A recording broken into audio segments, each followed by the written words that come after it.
The origins of Satan.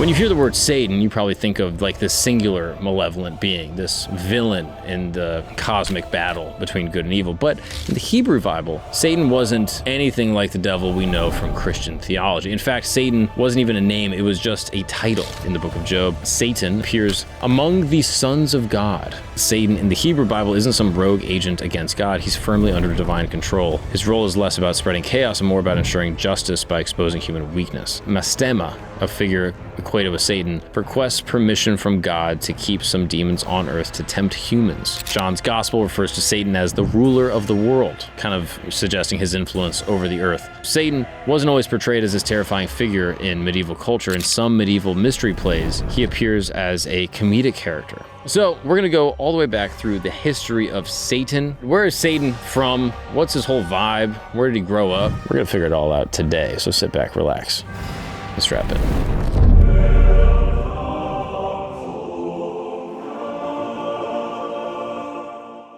What's up, people, and welcome back to Religion Camp. My name is Mark Gagnon, and welcome to my tent, where I explore the most interesting, fascinating, and controversial topics from all religions from around the world from all times. I'm joined today by my friend Christos. How are you? What's up, everybody? Typically producing from beyond the tent, but today he has entered the holiest of chambers, the holiest of holies, to discuss an interesting topic, the origins of Satan. El Diablo. Exactly. It's an interesting question, Satan, right? Because for me, I grew up Catholic. Satan just always was. Right? Like, it's like the origin of God. It's like, yeah, there is none. He's God. Or I guess, like, maybe not he always was, but like my conception as like a Catholic is like, all right, God created angels. He made one angel that was like sick as hell, literally. And, was like running the show with all the other angels. He played music. He got very prideful. He didn't want to serve humanity. Got banished out of the kingdom of heaven. Went to hell with a legion of demons. And then, just runs hell. And then God is in heaven, running heaven. And then God gives Satan dominion over the earth. That's what I was taught as a child. Well, they say Satan was a fallen angel. Exactly. Right. That's what I was just saying. Oh, sorry.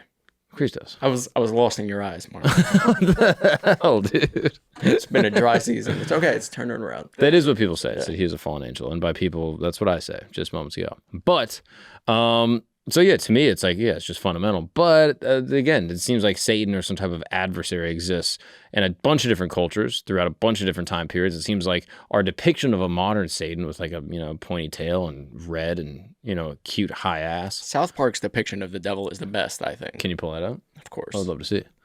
But like, where did that come from? Like, who was that Satan? That's not really in the Bible. It's not like, oh yeah, he's got a pitchfork and he's got, red horns. Like, so there's all these kinds of things where it's like, you think, oh, with the goat feet. That's sort of sick. Sick little belt buckle. That's the best. Yeah, that one's pretty good. I like Tenacious-D's Satan. Tenacious-D Satan. Yeah, it's Tenacious-D tribute Satan. You've never heard of Tenacious-D? No, I've heard of Tenacious-D. Jack Black and the other guy. This guy? Yeah. It's a sick ass Satan. But yeah, there's actually kind of a similar vibe. He's got the goat feet too. Oh, does he? Yeah. Look at that. If you click on the right one. Wait, Dave Grohl says what? It was pretty fun dressing up like the devil. Hold on. Did Dave Grohl play Satan in the music video? Apparently. No way. I mean, what a world. So Dave Grohl is my favorite Satan. Anyway, so we're going to go all the way back through the history of Satan, going all the way back to Zoroastrianism, Canaanites, the Hebrew Bible, all the way into Christianity, the New Testament. We're talking about Enoch and the Dead Sea Scrolls and how Satan exists in those ancient texts. And then what Satan was really up to, tempting Jesus in the wilderness. And then medieval Satan, like how it got blended with pagan gods and, kind of takes on this idea and like Dante's Inferno and like that there's this pit in the center of the earth where, the evil incarnate resides. So if you believe in Dante's Inferno, the devil is kind of the final boss of hell. I think I've never actually read the works of Dante. Okay. Yeah, so I don't really know the order of hell. Gotcha. That's probably what the book is about. But I assume, I don't know what's more evil than the devil, right? Like if you're writing a book and you're like, what's the evilest thing? You'd be like, yeah, the devil is the evil. Right. Regardless, we're going to figure it all out today. So sit back, relax, and strap in. But before we do that, I also just want to give a quick shout out. We have merch on the website, campgoods.co, soon to be renamed. I think in the new drop, we should do some religious merch. We should do something sick. Biblically accurate angel. You on the crucifix? That'd be great. That would be great. It might be sacrilegious. But also, without even really meaning to do that, people have already said that, like, I did that, we did one episode about the, all the evidence that Christ existed as a person on earth. Mm-hmm. And all the comments were like, why'd you guys put Jesus as a white guy in the thumbnail? And I was like, that is just me. Like, they thought that I was trying to be I was like, bro, that's just what I look like. Yeah. But, dress for the job you want. Yeah. And then additionally, I'm on the road. So if you would like to come see me do one singular hour of stand-up comedy, you can catch tickets at themarkagnon.com. I'm going all over. A bunch of tour dates. Maybe we plug that later. Maybe now. A bunch of cities. I mean, should I go through them right now? Charleston, Atlanta, Stroudsburg, Hoboken, Indianapolis, Buffalo, Raleigh, Portland, Fort Worth, Austin, Stamford, Philadelphia, Levittown, Chandler, Arizona, San Diego, Toronto, Montreal, Poughkeepsie, and probably a few more going to get added along the way. You can get all those tickets at themarkagnon.com. Now let's get into it, all right? Where is Satan from? What's his whole vibe? Where did he grow up? What town is Chicago? What's your guess? I don't know. I don't know where Satan's really from. Long before the Bible was written, ancient civilizations were trying to figure out this concept of good versus evil, right? Like, people can just naturally deduce we live in a world with good, right? You have children, you have a nice meal, your friend farts near a fire, you're having a nice laugh. So that's pretty good. But then also there's disease, war, death, all this evil stuff that exists. Innocent people just, getting illnesses, or an arrow flies over your campsite and just hits your mom in the head, and you're like, damn, that sucks. Why would that happen to me? And from an early time in human history, people try to figure it out. Where does evil come from? And these early adversarial beings that people were kind of putting together weren't necessarily the ultimate embodiment of evil, but they played a role within their specific pantheons. So we're going to Persia.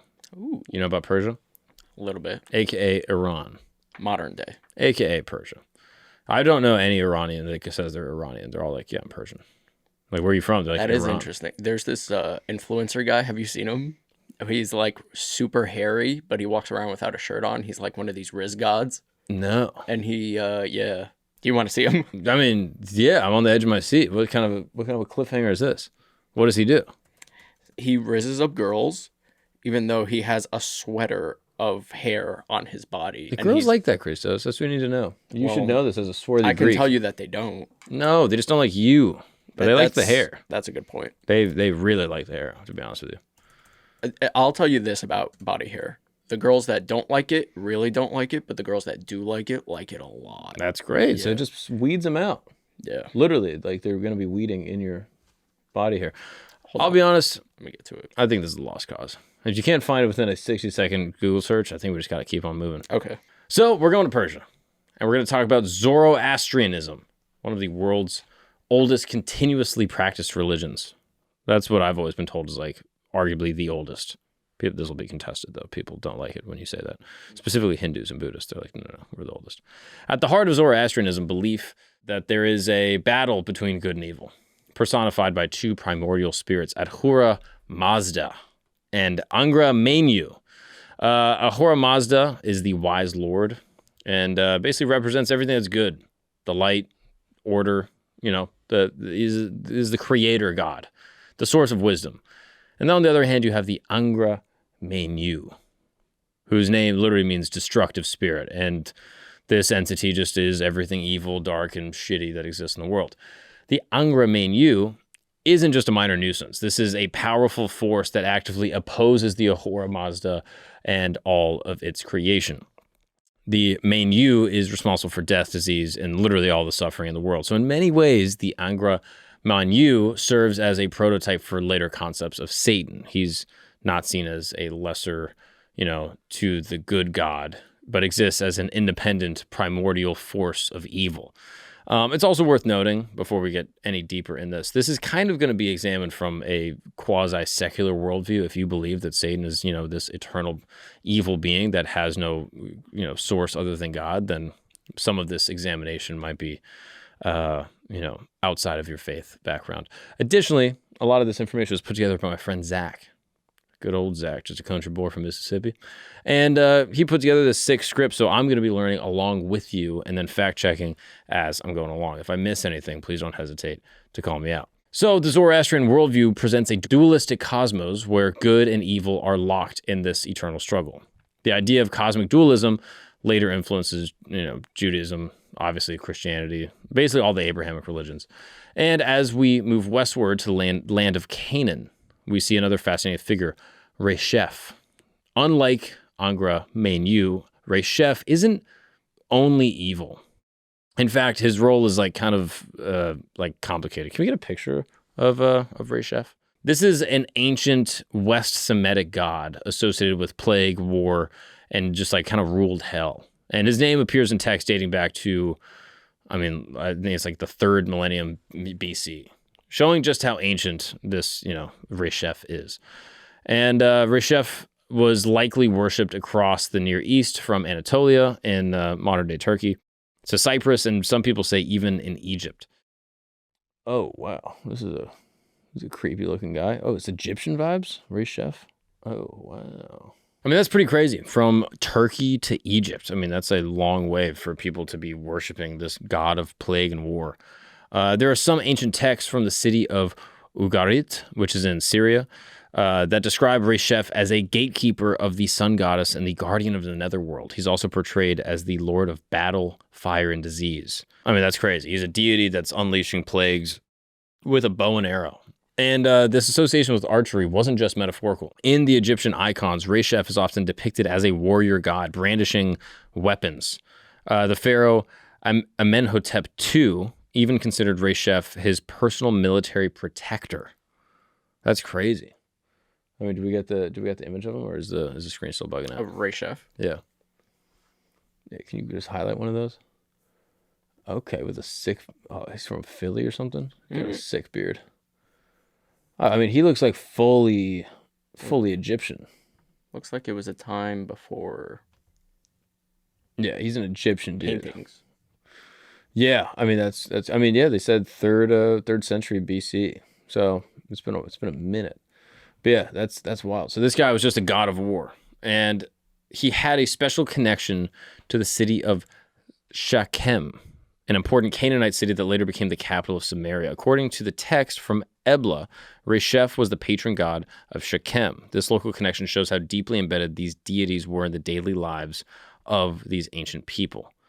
That's interesting. And Resheph wasn't only a war god.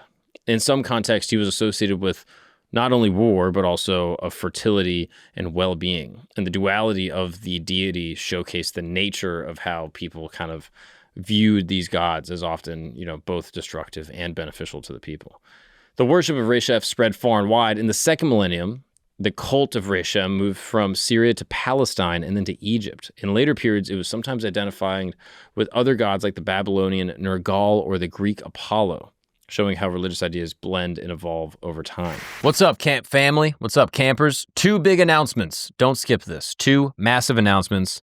The merch store is back open. That's right. Camp Goods is back in stock. We got these hats that I'm wearing right now. I've been rocking them both on here, on Flagrant. I've been wearing them on stage. We got a bunch more hats like the ones behind me. You can see them all here on the website. We also got some shirts. Oh man, what is this one right here? Come on now. Camp gear for all terrain. We got some other ones. What is this one right here? Oh, this one's beautiful. This one might be one of my favorites. The colors are absolutely crazy. This is Camp Gagnon, vintage wisdom across the globe. Come on now. We got all that and more on the store. We also got these sick mugs right here. You might have seen me maybe sipping from one of these in some of the recent episodes.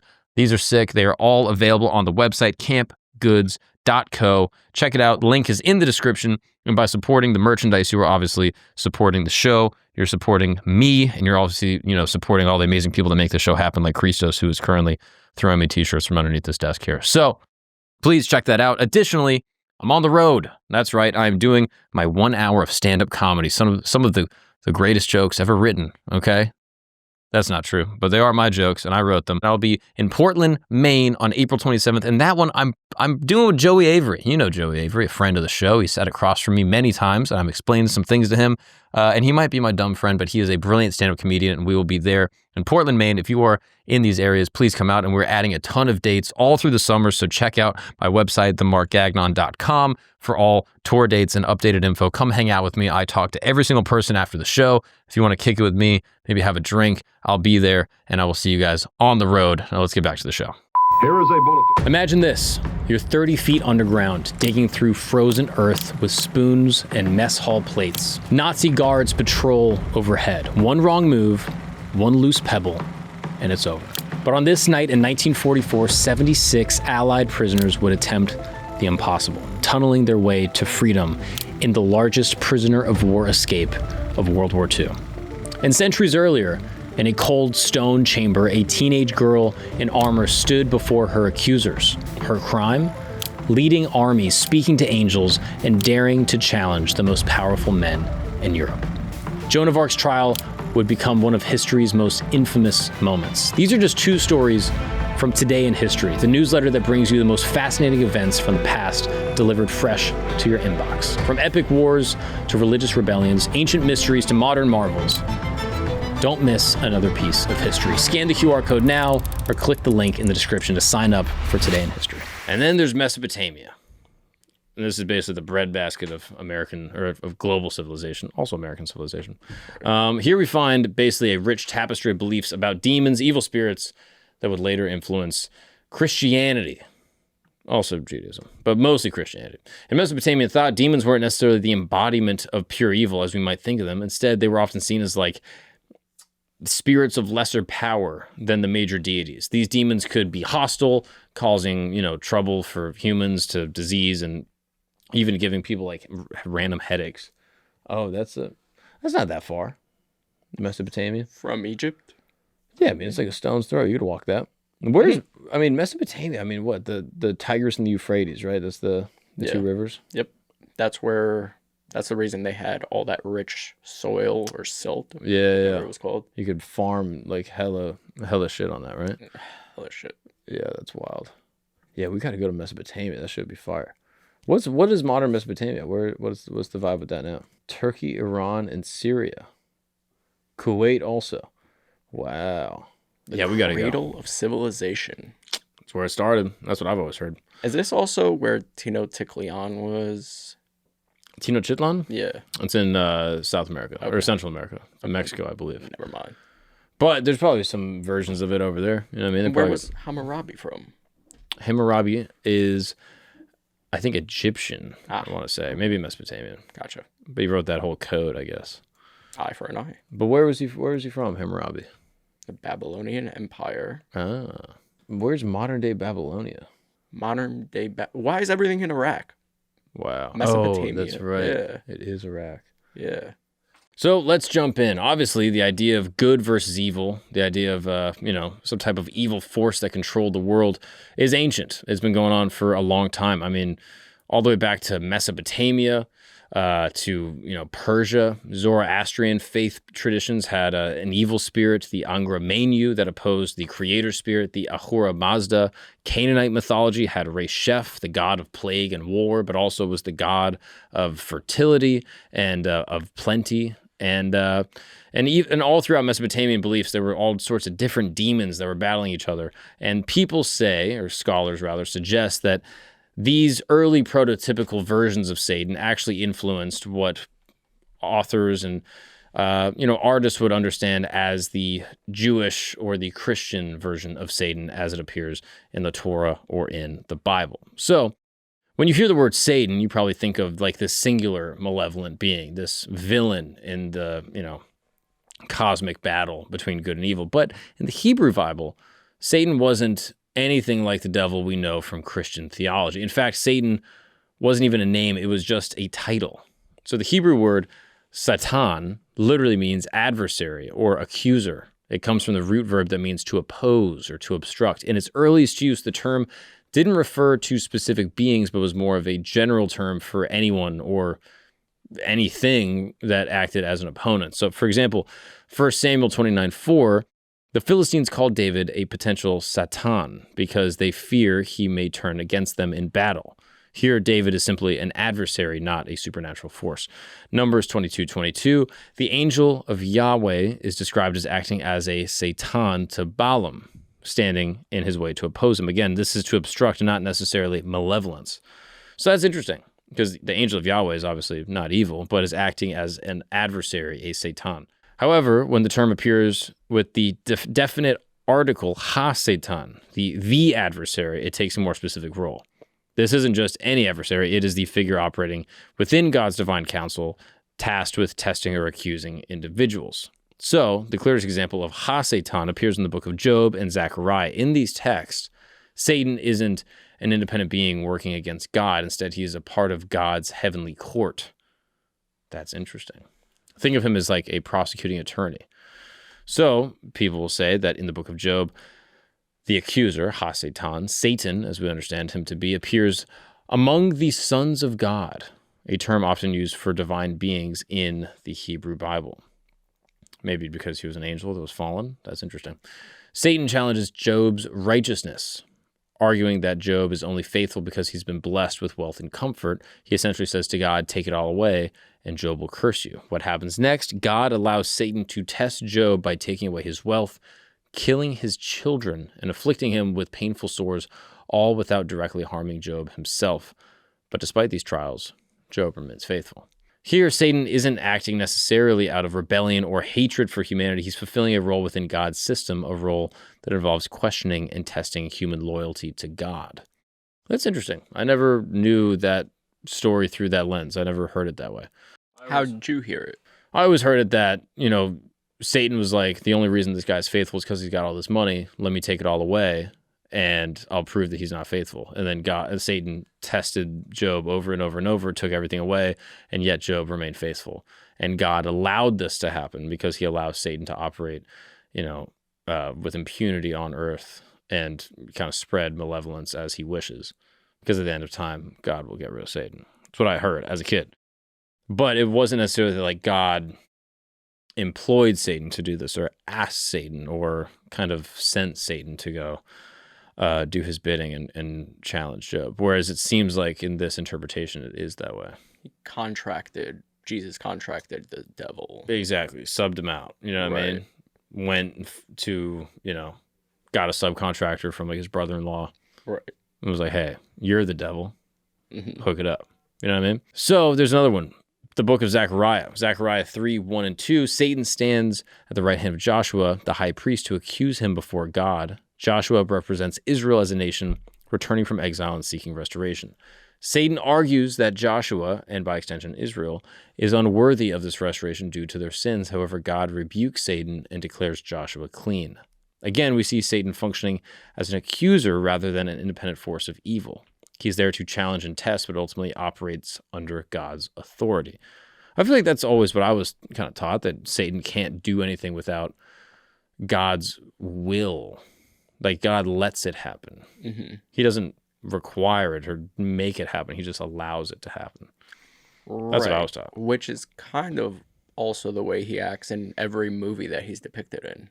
Right. That God has the ultimate power, but allows Satan to do as he wishes. Now I'm saying, like, Satan is the precipitator. Right. He allows certain things to happen. Think of him in where Elizabeth Hurley plays him. Mm-hmm.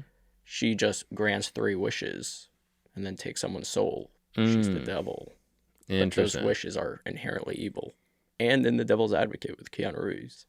Same kind of deal. It's actually about to get a little bit spicier here. One detail about ha-Satan in these stories is that he doesn't act on his own initiative. He requires permission from God to carry out the task. For example, in Job, God explicitly grants Satan permission to test Job, but sets clear limits on what he can do. And in Zechariah, God directly intervenes to shut down Satan's accusation against Joshua. I feel like that contradicts. God intervening to shut down Satan's accusation, that seems like that's what God's supposed to do. Right. And then God allowing Satan to test, it's like, all right, God could do that hypothetically to teach some type of point. But that still doesn't seem like Satan is operating with, his own volition. It feels like he's limiting Satan's power to do what he does. Right. This dynamic underscores that Satan in the Hebrew Bible isn't some rogue agent against God. He's firmly under divine control. His role is less about spreading chaos and more about ensuring justice by exposing human weakness. I don't know. Based off of this, I don't feel like that's a compelling argument, personally. Why? I don't see how, it's not like God is like, hey, Satan, go and test Job. Satan's going to God being like, hey, I need to test Job. And he lets it happen. And then in Zechariah, it just seems like Satan is accusing Joshua and then God intervenes. So that feels like it has almost nothing to do with it. Seems like God comes and saves the day. Good versus evil. Right. And so this idea that his role isn't about spreading chaos, it's about ensuring justice. I'm like, I don't know. That seems like a stretch based off the interpretation. Maybe there's something I'm missing here, but I don't know. It's also worth noting that the early versions of Satan is far removed from the horned figure over hell today. The Hebrew Bible never describes Satan as ruling over hell or any realm at all. I didn't know that. There's no mention of him being a fallen angel or leading a rebellion against God. That idea comes much later in Jewish and Christian thought during the Second Temple period. That's interesting. The term Satan is used sparingly in the Hebrew Bible, only 26 times, and most occurrences don't even refer to a supernatural being, but rather human adversaries. Also interesting. This early portrayal shows that ancient Jewish theology didn't have a fully developed concept of cosmic dualism where God and evil are locked in this conflict.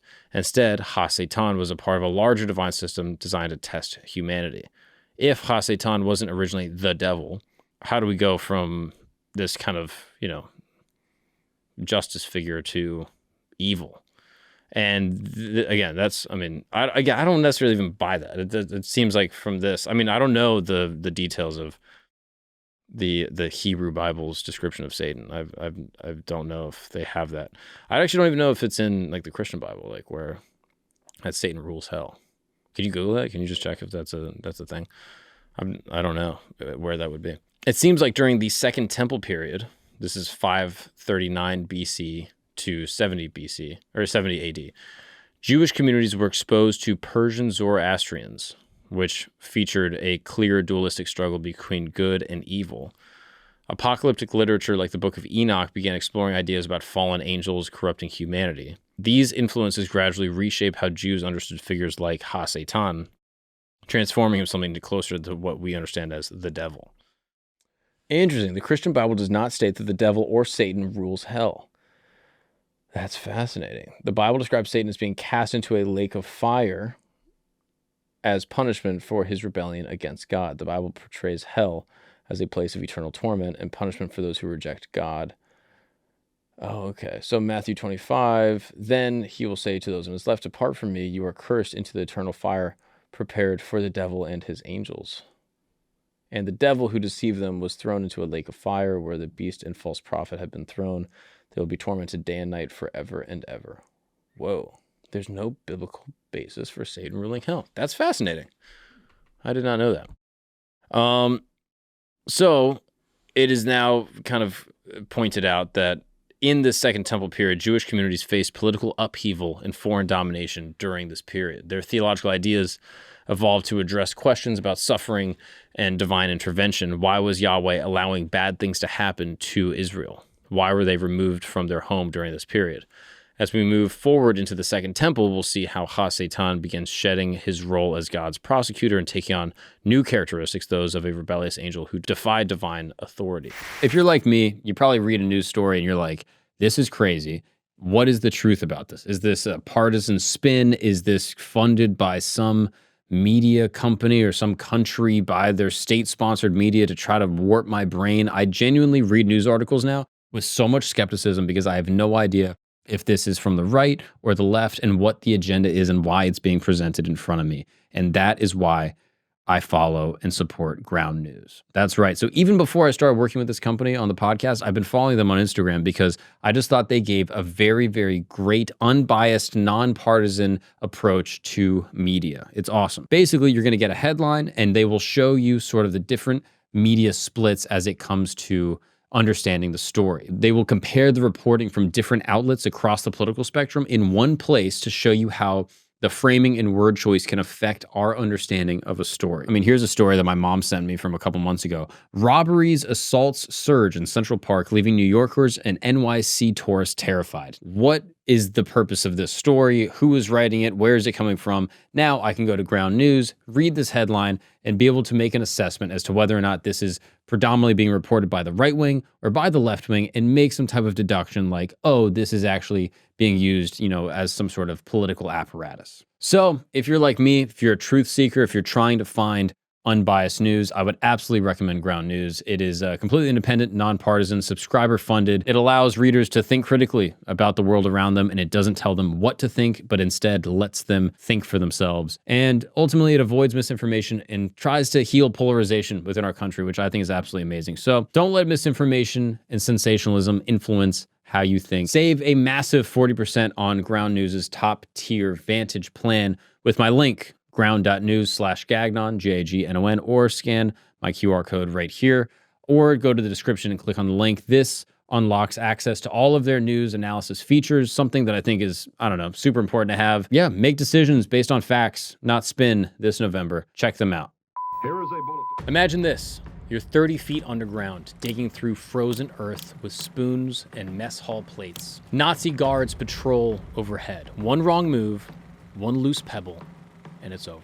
But on this night in 1944, 76 Allied prisoners would attempt the impossible, tunneling their way to freedom in the largest prisoner of war escape of World War II. And centuries earlier, in a cold stone chamber, a teenage girl in armor stood before her accusers. Her crime? Leading armies, speaking to angels, and daring to challenge the most powerful men in Europe. Joan of Arc's trial would become one of history's most infamous moments. These are just two stories from Today in History, the newsletter that brings you the most fascinating events from the past, delivered fresh to your inbox. From epic wars to religious rebellions, ancient mysteries to modern marvels. Don't miss another piece of history. Scan the QR code now or click the link in the description to sign up for Today in History. Okay, now if we need to understand Jewish theology, we have to look at the Babylonian Exile. And Babylon is in Iraq. Look at you, Christos, remembering shit. This period wasn't just political upheaval. It was a crucible that transformed how the Jewish people understood their relationship with God, the nature of evil, and the cosmic forces at play. The exile didn't just displace a nation, it uprooted ideas and planted seeds for new ones, including the evolution of Satan from this accuser to an actual rebellious, devil, as we understand it. So the Babylonian exile begins in 586 BC, when King Nebuchadnezzar II of Babylon conquers Jerusalem. Why'd you give me that face? You pronounced that great. Oh, I've heard that growing up. Oh, okay. Nebuchadnezzar. Gotcha. Yeah, he conquers Jerusalem, destroys Solomon's temple, and deported much of the Jewish population to Babylon. For the Jewish people, this was more than just a military defeat. It was a theological crisis. The temple is gone. The destruction of the temple isn't just a physical loss, it is a spiritual catastrophe. The temple is God's dwelling on earth, the center of worship and sacrifice. And this destruction raises a lot of questions. Has God abandoned his people? Why were they defeated by the Babylonians and their gods? Is any of this real? What's going on? They're also exiled from the Promised Land, being forced out of their homeland, the land that God gave them, according to their theology. This felt like a divine punishment for many Jews. They struggled to reconcile their suffering with their belief in a just God. And now exposure to new ideas. They're living in Babylon and, they're surrounded by foreign cultures and religions, and it introduces new concept about cosmic dualism and the battle of good and evil. One of the biggest challenges during the exile was understanding why this devastation had occurred, right? The Jewish people believed that they were the chosen people, so why would they get conquered? So you have prophets like Jeremiah and Ezekiel interpreting the exile as punishment for Israel's sins, idolatry, injustice, failure to uphold God's covenant, and they emphasize repentance and faithfulness as the path towards restoration. So there's now this shift from the Babylonian exile into individual responsibility. So the pre-exile theology often focused on collective punishments, so the entire nation will suffer for the sins. Whereas during the exile, there was an emphasis on individual accountability, a theme that would later influence a ton of ideas about Satan and his role, leading people astray and temptation. And then the question of evil. This is like a fundamental theological question. Why does evil exist? And obviously with the Israelites getting conquered, this question comes up. Why would God let this happen? So the exile forces the Jews to grapple with the presence of evil in the world. If God is all-powerful, all good, why does he allow this suffering to occur? So while in Babylon, the Jews come in contact with Zoroastrianism. Like we talked about briefly at the beginning, after Cyrus the Great conquers Babylon, Zoroastrianism introduces a radically different worldview that some people suggest influences Jewish thought in this time. So you have, the Ahura Mazda, the good god, the Angra Mainyu, the polar opposite, an evil god, and the cosmos is a battleground for these two forces.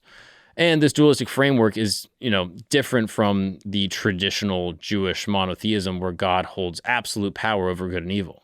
So now you're introducing this idea of an adversary that they already have that now exists as a, contrary force to the monotheistic power of, the singular God. It's also worth noting that Zoroastrianism features a rank of, spiritual entities that serve both the good God and the bad God, basically like a hierarchy that some people suggest influences the people's ideas about, angels and demons. And so in apocalyptic literature, Zoroastrians, depict end-time battles between good and evil, a theme that becomes central to Jewish apocalyptic writing, like Daniel and, 1st, 2nd, and 3rd Enoch. So where does this idea of Satan being, an evil angel, where does that come from? That's what I was always taught growing up. That's what I thought. So by the time the Second Temple period comes around, Jewish thought has this dramatic transformation, and there's an era of rebuilding, not just physically, but the Jewish people returned from Babylon, and they're exiled there to rebuild the temple, but also, to rebuild their spiritual core. It was during this time that the concept of Satan shifts from a divine prosecutor to this actual, rebellious figure. So you have a lot of theological questions that emerge during the period, and the Book of Enoch and many of the Dead Sea Scrolls introduce the idea of this fallen angel corrupting humanity, setting the stage for Satan's evolution as a rebel. One of the most influential texts is the Book of Enoch in its first sections, known as the Book of the Watchers. I've talked about this a lot. I find this to be a fascinating old text. The text expands on a cryptic passage in Genesis, which mentions the sons of God. What does that mean, the sons of God? Taking human women as wives and producing offspring known as Nephilim. The Book of Enoch turns this brief mention into an elaborate narrative about angelic rebellion. Here's how it unfolds, right? Here's the brief of it if you don't know anything about the Book of Enoch. You got 200 angels. They're called Watchers. They're tasked with watching over humanity. They're led by one angel named Semjaza. They descend to Earth, violate divine law by taking human women as wives. We got the baddest woman in the universe.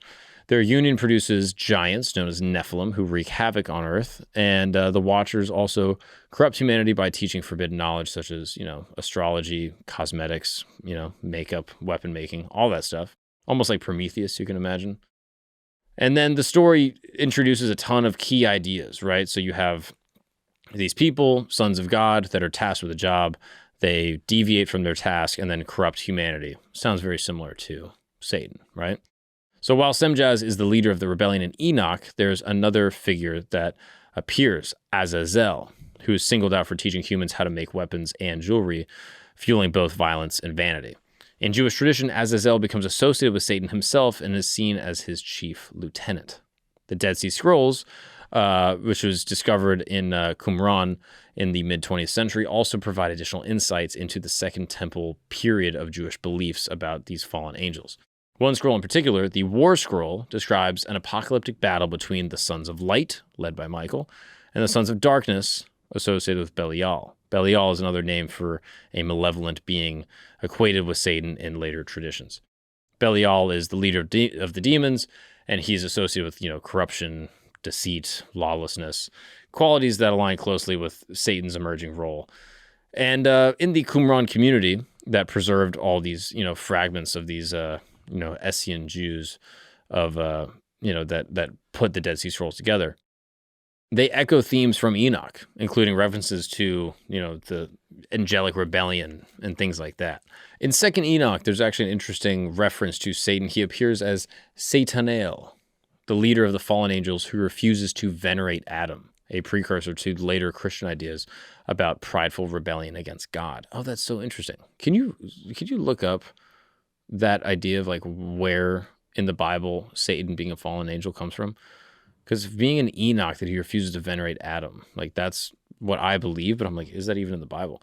And then in the Jubilees, another Second Temple text, Mastema, a figure equated with Satan, requests permission from God to keep some demons on earth to tempt humans, as an example of how evil was seen as both autonomous but also divinely permitted.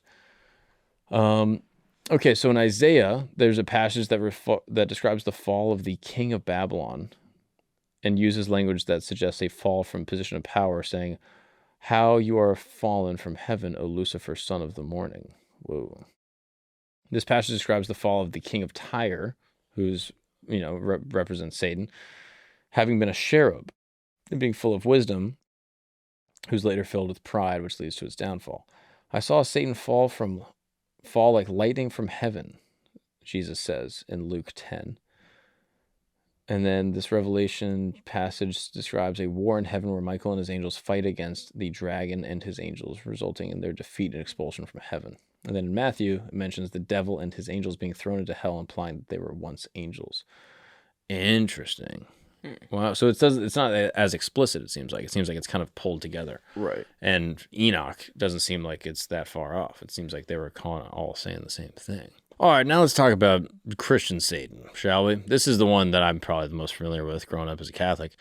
In the New Testament, it seems like Satan transforms into a full-on cosmic villain that's very different and departs from a lot of the other interpretations of Satan in the other texts. So one of the most iconic moments in the New Testament is Satan attempts Jesus in the wilderness. This event occurs in Matthew, Mark, and Luke, and occurs right after Jesus is baptized by John the Baptist. It's a pivotal moment that showcases Satan's audacity and Jesus' unwavering commitment to God.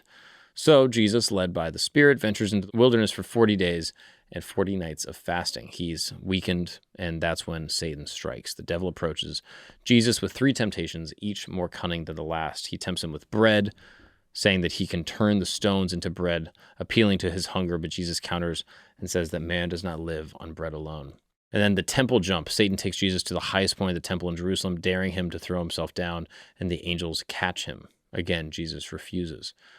And then the kingdoms of the world. In a bold move, Satan offers Jesus all the kingdoms of the world if he just bows down and worships him, but Jesus firmly rejects this offer, commanding Satan to leave. Wow. I mean, yeah, I need to go back and read that. It's like such a bizarre text. Do you have like these two deities like actually corresponding? So in it, Satan is brazen, attempting to, tempt the Son of God, God himself.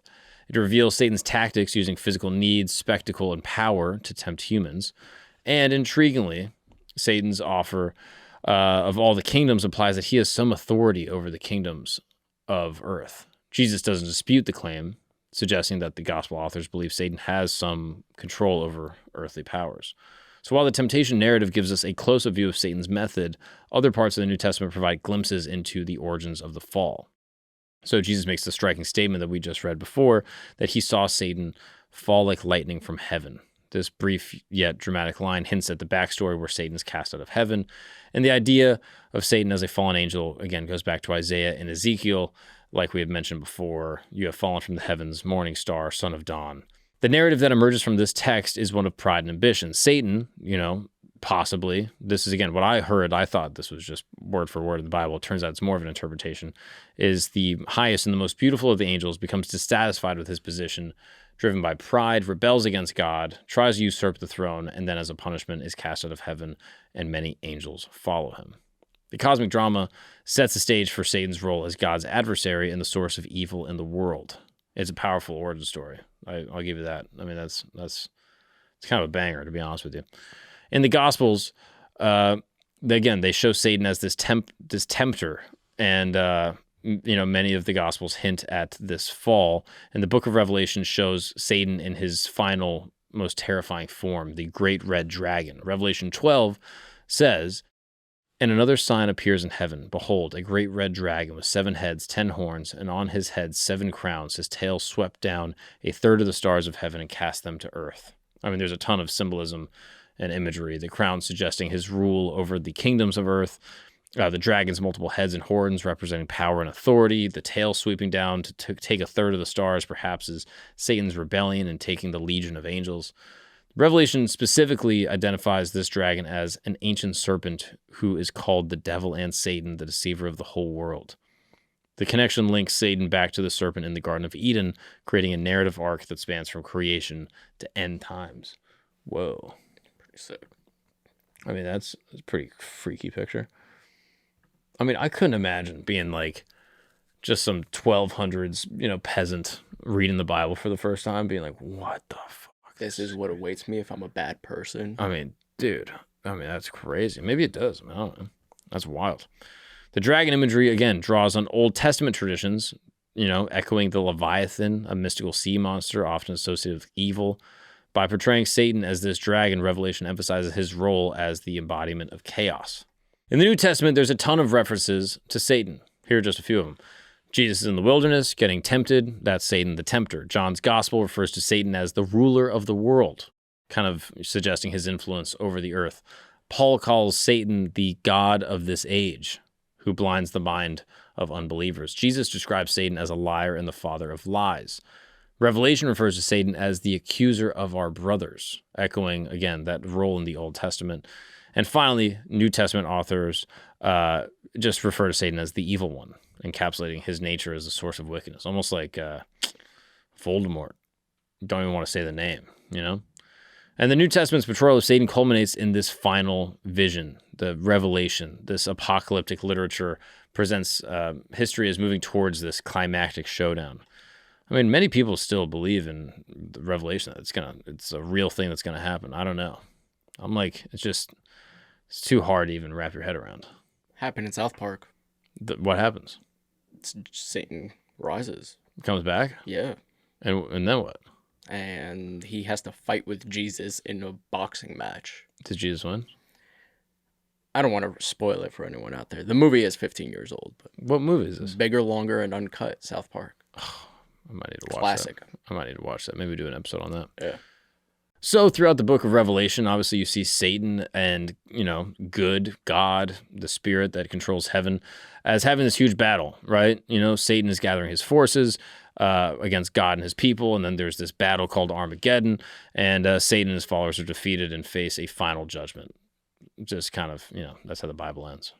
Pretty good story. The New Testament's portrayal of Satan as a fallen angel, this rebel, and this adversary of God has a profound impact on Christian theology and then obviously Western culture. And as you can imagine, influences a lot of the art and literature that comes out of medieval Europe, which is kind of where we get this idea of Satan with horns, hooves, and the ruler of hell. So in the Middle Ages, you have this dramatic transformation in how Satan is portrayed, both Christian theology and art. And the earliest known depiction of Satan comes from the 6th century mosaic in the Basilica of Saint Apollinaire in Ravenna, Italy. Can you pull that up? It'd be interesting to see. The image shows Satan as this ethereal blue angel, far from red-skinned, horned, or with hooves. Wow. So this angelic portrayal was abandoned in favor of a more demonic appearance. I'd be curious to see what this looks like, because I'm not even sure. How do we know if it's the devil? Like, is there devilish things about him? I mean, I'm sure someone did the research and figured out what the basilica was pointing at. So as you move into the late medieval periods, Satan's image becomes more beastly, you could say. Dragons were a common representation, symbolizing, evil. And for instance, there's even a legend about Pope Saint Sylvester slaying a dragon, which impressed a group of pagan priests and confirmed the Christian faith of the Roman Emperor Constantine. This is the one in the basilica? Mm-hmm. Where's Satan? Is right there on the right? I would assume it's this one. No, it's a blue angel. Oh, maybe it's this one then. Whoa. Maybe the blue angels. Whoa. The blue angels are satanic. Who are the blue angels? The pilots. Oh, yeah, that's right. Whoa. So that's the blue angel right there. That's the one that's... Can you click on this? The earliest depiction of Lucifer can be traced to a mosaic in this basilica, which shows two angels, a red angel of sheep and a blue angel of goats, with Jesus in between. Here, the blue angel seems to be Lucifer, uncharacteristically portrayed. Wow, that's fascinating. So, as you move into this late medieval period, you have all these dragons. But it wasn't just the mythical creatures that influenced Satan's image. Real animals play a significant role. Many medieval portrayals show him having, cloven hooves, tails, talons, and even webbed hands. 14th century French manuscripts known as the Smithfield Decretals showed the devil with various animal parts depicting him as a monstrous beast. Bears, lions, and foxes were amongst the animals once attributed to Satan. One of the most significant influences on Satan's medieval image was the Greek god Pan, with goat legs, horns associated with wild nature and carnal desires. Pan provided a ready-made template for Christian artists and theologians to adapt. Wow. So it's really just Pan. Can you search the Greek god Pan and get an image of that? That'd be interesting. Oh, wow. So that's how we understand the devil. Well, yeah, look at that. Yeah, it's basically just he's got horns, he's got hooves. Got a six-pack. Got a six-pack. I mean, yeah, that's the devil. That's interesting. And what was Pan the god of? Goats, I think. Just the god of ghosts? I mean, did he do any evil stuff? How did he get wrapped up with being Satan? It's the god of wild, shepherds, flocks, and rustic music. Wow, often depicted as a satyr. He's associated with nature and forests. He had the lower body of a goat. The word panic is believed to have originated from Pan's name, as he was known to inspire fear in those who encountered him. Whoa. Oh, this is so interesting. I'm curious why they just chose that. So the church incorporated local pagan beliefs and imagery into its teachings as a way to make Christianity more accessible. So in Satan's case, this resulted in a figure that combined the fallen angel of Christian tradition and with the wild animalistic aspects of pagan culture. So, as Satan's physical appearance evolves, so does this idea about his domain. The concept of hell as a place of eternal fire and torment becomes firmly established during the period. This wasn't just a theological concept, it was vividly depicted in art and literature. So, then we have Dante Alighieri, Divine Comedy, known as, with a specific section known as, Dante's Inferno. The Inferno section marks a significant point in understanding Satan's portrayal. So, unlike the fiery ruler of hell often depicted in popular imagination, Dante's Satan is a figure trapped in ice at the center of hell. In this 14th century work, Satan appears as a monstrous giant with 3 faces, each a different color, red, yellow, black. He has 6 bat-like wings. As he beats them, he creates icy winds that keep him and other sinners frozen in place. I gotta read Dante's Inferno. That shit is fire. The imagery combines both animalistic and human elements, reflecting Satan's fall from grace. Dante's Satan also doesn't speak. He only weeps and chews on history's greatest traitors in his 3 mouths, Judas, Brutus, and Cassius. This silent weeping devil is a very different from the smooth-talking tempter of earlier traditions. Instead of ruling hell, he's its prisoner, powerless against God's judgment. That's possibly one of the most significant developments in Satan's medieval portrayals, his elevation to the status of hell ruler. This idea isn't found in the Bible. It's widely accepted, though, during this period. Interestingly, the concept of Satan ruling hell seems to have originated in Dante's Divine Comedy. Before this, Satan was generally seen as a prisoner of hell, not its master. I see. So in Dante's Inferno, despite him being a prisoner of hell, the medieval mind grappled and sort of attached itself to this idea that he was ruling hell. Right. And that is where Satan lives. He runs the show from hell. And despite, if you actually read it, he's actually just a prisoner. But people still are just like, nah, he's running that shit. Right. Interesting. And from what I know about the book, the 7th circle of hell, the last one, is reserved for those 3 people you mentioned, Judas, Brutus, and Cassius. So wouldn't the devil be there if he was the prisoner? Yeah, I guess. So they're probably looking at it being like, yeah, oh, he's in charge of something. If you're the ultimate prisoner, you got to be in the last circle. And then not to mention he's chewing on them. Right. So it's like, it seems like he has some dominion over these people that are banished to hell. Right. It is funny that they put Judas and just a guy that killed Julius Caesar. You know what I mean? Like one of them killed the savior of the universe. The other one just killed like a Roman politician. Right. And who's Cassius? I don't even know. Another Roman politician. Figure out what Cassius did. I don't even know what that's all about. So many theologians continue to see Satan as a prisoner, not its ruler, but tensions between these two views continue into later periods and still exist in some forms today. So for medieval Christians, the devil wasn't just a distant theological concept, it was a real present-day danger. They believed in demonic possession and exorcisms, and they were practiced commonly not just by Christians, but also Jews and pagans. Did you find it? Yep. What did Cassius do? He also... Oh, he was a collaborator with Brutus. Right. To kill Caesar. Right. Oh, I knew that, but I just kind of reserved myself. I feel like who the hell is Julius Caesar for his killers? Both of them. Like, what about the Romans that killed, or Pontius Pilate that sentenced Christ to death? Yeah. I mean, that's crazy that Julius Caesar was given that much reverence. Or the dude that speared Jesus on the cross. That's what I'm saying. It's wild that they're just like, all right, one of Jesus' killers, two of Julius Caesar's. Come on, Dante. I mean, that's just how much these guys love Rome. You know what I mean? Oh, that's a good point. Yeah. Dante, you think Dante's easy? Like, yo, he killed fucking Caesar. You're not going to let that. Come on. The last circle of hell you go. Yeah, it's crazy.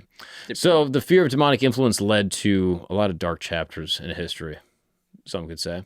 1430s, the Catholic Church begins to view witchcraft as a part of a vast conspiracy by Satan himself, and this later goes into, witch trials and things like that. So Satan wasn't always portrayed as this terrifying figure in medieval culture. In some medieval mystery plays, he appears as a comedic character. Those portrayals show Satan as this foolish figure who's frolicking around clumsily and even farting in the background. The comedic Satan was more pathetic than terrifying, reflecting this belief that the devil was powerless against God's plan. In the Golden Legend, a collection of saints' lives compiled around 1260, it contains numerous stories of encounters between saints and Satan. In these tales, Satan is outwitted by the saints' cleverness and God's power. These stories serve not only to entertain, but also to reassure believers that faith overcomes the devil's schemes. The medieval period reimagining Satan has a lasting impact that extends far beyond even the Middle Ages. This idea of this red-skinned, horned devil with hooves and a pitchfork becomes so ingrained in Western culture that it's still the default representation of Satan in everything from Halloween costumes to cartoons to, South Park and Tenacious-D. So the idea of Satan as the ruler of hell while it's not biblically accurate, becomes this part of biblical or of popular theology. That's interesting. Yeah, I'm curious how it merges into pop culture more. But this idea that all these girls that dress up as like a slutty Satan are really just dressing up like Pan. Right. It's very funny to me.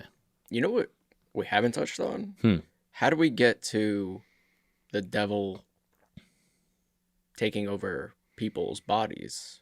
Oh, like exorcism stuff? Yeah. Yeah, I mean, that's in the Bible a little bit. Oh, is it? There's a few references, if I'm not mistaken. I think there's actually only one reference, as a matter of fact, that I think it's Christ that does an exorcism and casts evil spirits into a pig and then sends the pig off to fly off a mountain, and it dies running off a cliff. Can you search that Exorcism Pig Bible? Yeah, in the New Testament, Jesus is a powerful exorcist demonstrating his authority over demonic forces. I forget exactly where, but the demons beg Jesus not to send them away, but instead to send them into pigs or a nearby hillside, which he does. The herd, about 2,000 in number, rush down the steep bank into the sea and drown. Jesus asks for the name of the demon, and they say, "I am Legion, for we are many." Creepy as hell. But yeah, so Satan's journey goes from this medieval period into more, pop cultural references. So John Milton writes this book called Paradise Lost in the 1600s, and it is considered the definitive literary portrayal of Satan. The poem recounts Satan's fall from heaven, his rebellion against God, his role in corrupting humanity through Adam and Eve, and what makes Milton's Satan so captivating is the complexity. He's not just a villain, he's an anti-hero whose pride and ambition lead to his downfall. From the very beginning, Satan dominates the narrative. He opens the poem as this defiant figure, rallying his fallen angels in hell with one of literature's most famous lines, "Better to reign in hell than serve in heaven." I gotta read Paradise Lost. That's fire. Yeah. This declaration encapsulates the immense pride and refusal to submit to God. Milton portrays Satan as this master orator capable of stirring, loyalty amongst his followers, despite, the damnation forever. Satan is depicted as giving speeches to rally the demons to prepare them for these cosmic battles. He inspires the fallen angels to continue their rebellion by framing their defeat as temporary. It's like, hey, we're just working through some stuff. We're going to get back to heaven. Don't even worry. And while the Pandemonium, which is hell's grand capital built by the demons, Satan declares that they can make hell their own kingdom, a place where they can still exercise free will. Yet beneath this lies this conflicted character. Milton gives a glimpse of Satan's turmoil. In Book 4, as Satan enters Eden and sees Adam and Eve for the first time, he experiences a moment of regret and longing for God's grace. Is there no place left for repentance? None for pardon left. The moment humanizes him, showing that even the ultimate rebel feels the weight of his choices. John Milton also uses Satan to explore themes of free will and agency. Unlike Adam and Eve, who succumb to temptation but later seek forgiveness, Satan chooses rebellion knowing its consequences. This line of, the mind is its own place and in itself can make a heaven of hell a hell of heaven, reflects the idea of self-determinism, that, you can make reality whatever you want it to be, despite the, threat of eternal suffering. Critics have debated whether Milton intended for readers to sympathize with Satan. Romantic poets like William Blake and Percy Shelley admired Satan as a heroic figure who defied tyranny. Blake famously remarked that Milton was of the devil's party without knowing it. However, Christian scholars like C.S. Lewis argue that Milton never meant to glorify Satan, but rather show how seductive evil can be. By the end of Paradise Lost, Satan's character deteriorates both physically and morally. He begins as an imposing figure, but gradually transforms into lesser forms, a toad, a cherub, and then finally a serpent after corrupting Adam and Eve. His speeches lose their grandeur, and he becomes consumed by self-deception. Milton's portrayal of Satan remains one of literature's most enduring depictions because it captures both the allure but also the downfall. He's a being who embodies humanity's greatest flaws: pride, ambition, and inability to reconcile with failure. While Paradise Lost elevated Satan to produce, literary prominence, later works continued to explore his character in new ways. Writers like Goethe, who wrote Faust and this idea of the Faustian bargain, Lord Byron, who wrote Cain, portrayed him as a cunning tempter or a philosophical figure questioning divine justice. But it wasn't just literature that kept Satan relevant. There's, a lot of pop culture around this time that brings Satan into a new light. There's shows, literally like Lucifer. Al Pacino creates the devil's advocate, this charismatic lawyer, and humorous portrayals in Constantine, obviously Tenacious-D, the Legends, shout out to them, South Park. These portrayals often lean into irony to subvert expectations by making Satan relatable or even likable. So from John Milton's depiction of Satan brings us into the modern day, where you have, generations of, the 70s and the 80s being known as the Satanic Panic, where, you have this large Christian population in the United States that are terrified of, Satanists, like, corrupting their children, which, could happen, I guess. Like, I've talked to some people that apparently, Bob Hamer apparently, or no, it was Mike Cadella that apparently saw some Satanists in a mansion somewhere in New York. I don't know. But the Satanic Panic doesn't come out of nowhere. It's the culmination of, centuries of fear and fascination with the devil and witch trials and, all this kind of like, it's almost like neo-paganism, where people are looking for good and evil and, afraid of this, ever-looming fear. So the roots of the Satanic Panic can be traced back to the 80s with publications of a book called Michelle Remembers, written by this Canadian psychiatrist Lawrence Pazder, and his patient, who later becomes his wife, suspect, Michelle Smith. The book claims to uncover repressed memories of satanic ritual abuse that Smith had experienced as a child. Michelle Remembers became a bestseller, smash hit, and despite its dubious claims and, some people disputing the corroborating evidence, it tapped into a growing anxiety about child abuse in America. I don't know. I've never heard of this book, Michelle Remembers. It's interesting that that's kind of what kicks off the entire thing. Yeah. Interesting. Oh, wow. Crazy cover. That's wild. A year-long contest between innocence and evil. Oh, I'm absolutely going to read this. But apparently it's disputed, I guess. Can you Google truth? Like see if there's like any consensus on the veracity of this? So by the 80s, there was an increasing awareness that child abuse, specifically sexual abuse, was more prevalent than previously thought.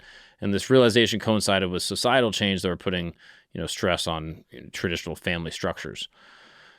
More women were entering the workforce, which meant more children were in daycare, and this is what one historian calls a powdered keg of anxieties, combining fear of abuse and discomfort of entrusting children to strangers. Oh, that's interesting. So if women are now working more and more and they're taking less care of their children, they're more generally anxious. And then they hear these stories of like the most evil thing ever, like Satanists taking your kids. And that is going to create, this cultural fear around Satanism. By not watching your own kids? Just the idea that your kid is at some daycare all day and you're at work. And then you see something on the news that's like, are Satanists coming for your kids? It's like the ultimate fear. Right. And so it just like grips the entire American psyche for a specific generation. That's interesting. So the spark that ignites the powder keg comes in 1983 in Manhattan Beach. A parent accused an employee of McMartin Preschool of abusing their child, and what follows was a snowball effect of allegations and investigations that become the longest, most expensive criminal trial in American history. Local police send letters to 200 families whose children attended or had attended McMartin, asking them questions, about their kids and this potential abuse. They brought in therapists to interview the children, often using leading questions. These interviews unearth wild claims of animal sacrifices, levitating employees, and secret tunnels beneath the daycare. Despite the lack of physical evidence, the allegations spread like wildfire. Soon, similar cases pop up all over the country. The media latches onto the stories, and now there's a full-on public hysteria. 1985, Geraldo Rivera claimed on national television that there were over 1 million Satanists in the United States in a highly organized secretive network. As the panic spreads, it takes on a life of its own. Therapists begin uncovering repressed memories of satanic ritual abuse in their patients. Police departments across the country start training officers to recognize signs of ritual abuse. Even the FBI gets involved, and they would later conclude that there was no evidence of widespread satanic conspiracy. Of course they would, dude. Feds, right? The allegation becomes crazier. Some claim that Satanists were infiltrating all levels of society, from daycare workers to politicians. There were stories of human sacrifice, cannibalism, breeding programs. One psychiatrist wrote in a medical journal that there was a hidden Holocaust. The panic wasn't linked to the United States only. Similar waves happen in the UK, Australia, New Zealand, and becomes a global phenomenon. While the satanic panic is unfolding in real life, Hollywood is churning out movies that reflect and fuels the fears. So they come out with The Exorcist and The Omen. But the 80s, it takes it to a new level. Angel Heart, Devil's Advocate portrays Satan as this manipulator who's able to blend seamlessly into human society. So by the mid-1990s, the satanic panic largely subsides, and investigations fail to turn up, evidence of widespread satanic abuse. And, this McMartin case becomes one of the most high-profile cases ever to end in an acquittal or drop charges. Wow. The recovered memory therapist who fueled many allegations was discredited. But the impact of the satanic panic lingers. No longer just a religious concept, Satan is a real boogeyman in the cultural imagination coming to get your children. And in the wake of the satanic panic, depictions of Satan in pop culture take on a new look. Some embrace the over-the-top nature of the panic, turning Satan into this almost like campy figure that you see in South Park. Some take a more nuanced approach, like you see in Lucifer. Satan owns a nightclub that helps, solve crimes. This portrayal taps into the long-standing tradition of Satan as this complex character. That is fascinating. I never really knew anything about this satanic panic McMartin case. I'd heard of it, but I never actually looked into it. So at the same time, some groups reclaimed satanic imagery as a form of political protest. For example, the Satanic Temple uses Satan as a symbol for rebellion against religious authoritarianism. Have you ever seen this? Mm-mm. This is interesting. Like where people, and specifically like conservative, more religious states, will like kind of blur the lines between church and state. So like they'll have like a big Bible in front of like the, Capitol building in their local state. The Satanic Temple will say, hey, if you're going to have a Christian statue in front of the Capitol building, we want a satanic statue as well.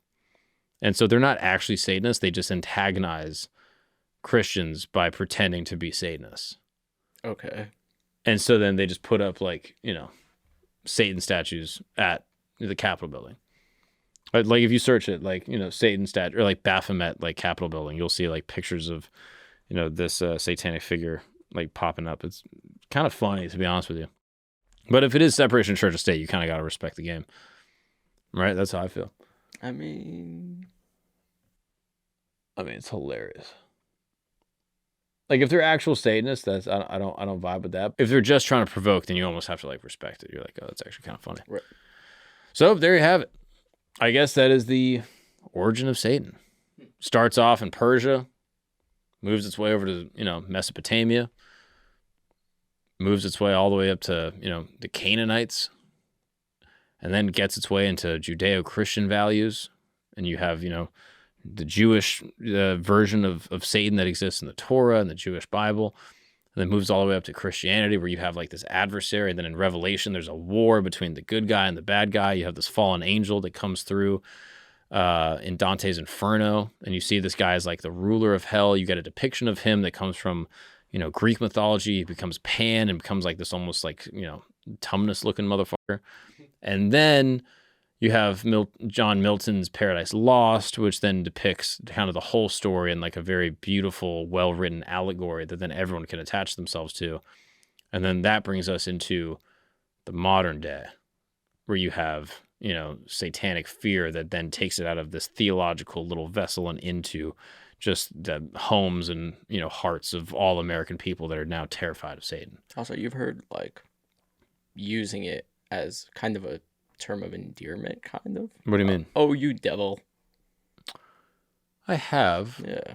But I imagine that's probably just like you're a troublemaker. Or a flirt. Yeah, it's like, oh yeah, you're trouble. Right. Like you're flirting with me. Like you're like a little, yeah, you're a little cheeky flirt, you know? Right. And because you're so trouble, you're the devil. Not only are you trouble, you're evil incarnate. Right. But who says that? Has someone said that to you? Not to me. What old girls are you taking after? That's what, like, but that is the vibe of girls that Henrietta, 90-year-old women are you taking down? B. Arthur, stuff like that. Yeah, what the hell? Yeah. You devil. You been watching I Love Lucy? Yeah. You got to stop watching that, bro. I'm trying to talk like it's more the old ladies at the Arnaz. laundromat kind of chicks. Yeah, maybe. Yeah. But there you have it. That's the devil. Stay away from him. Know your enemy. And thank you guys so much for listening. I appreciate it. I'm curious what you guys think of the devil. Has he always been here? Or is it maybe some type of complex literary metaphor that's been assembled over time across cultures and across religions? Maybe we'll never know. Hopefully we don't. Or actually, maybe we do. Hopefully we go to heaven and we can all figure it out. Well, you wouldn't know if you're in heaven. If you're in heaven, I'm sure you could ask. Be like, yeah, what was up with that whole Satan thing? And they send you right down there for asking. No, you think that's how it works? I'm not messing with that. No, I mean, I would ask. And then God is just like, what? Hey, don't talk about that. He'd be like, who is that? And I'm like, Satan? And the Bible's like, I don't know what you're talking about. I'm like, no, that was the whole thing. If I wasn't good, I'd go to hell. He's like, what's hell? I'm like, wait, you're saying everyone's here? He's like, yeah. And he turns around and Hitler's behind him. I'm like, what the fuck? That shit would blow my whole mind. But anyway, thank you guys so much for tuning in to Religion Camp. Appreciate you guys for being here. Check out campgoods.co. Check out the Mark Gagnon for tickets. And peace be with you. If you've made it to the end of this episode, you are clearly someone who understands that beneath every historical event lies a deeper truth waiting to be uncovered. You're the type of person who knows that real history is more fascinating than any fiction, and we deeply appreciate that about you. I'll be honest. That's exactly why I personally invite you to sign up for Today in History, our free newsletter that goes beyond the surface of historical events. We dive into the stories that textbooks never told you, the secrets that challenge the course of nations, and the forgotten tales that deserve to be remembered. Let's continue this journey of discovery together. Take the conversation from your headphones into your inbox. Sign up now through the QR code or link in the description. Today in History, because every day holds a secret waiting to be revealed. Thank you for being part of our historical journey, and we'll see you next time.